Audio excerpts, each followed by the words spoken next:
When I became the pastor of Moody Church way back in 1980, everyone seemed to know what the church was about. Everybody believed that there was a certain pattern that we were supposed to follow in our churches. We thought we all knew that. But of course, as the years have progressed, everything now is up for grabs.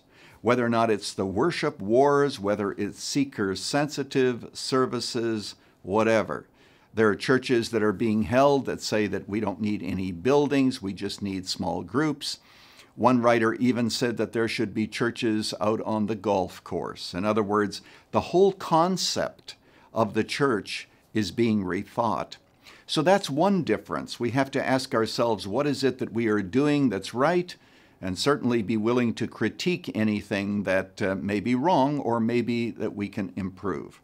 The second thing is, life was much more predictable way back in 1980. You didn't have the President of the United States coming out in favor of same-sex marriage. You didn't have Islam and our nation taking a posture of submission to Islam as we have done.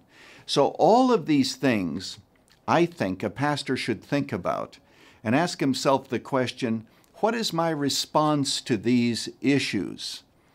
In my book, When a Nation Forgets God, I tell the story of a church in Germany during the Nazi era that was pietistic. They studied the Bible, but a train ran close to the church, and they knew when the train was coming.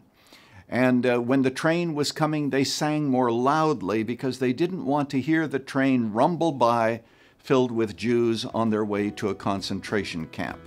So the question still is, how does the church engage culture? And how do we respond to the continually changing world in which we find ourselves?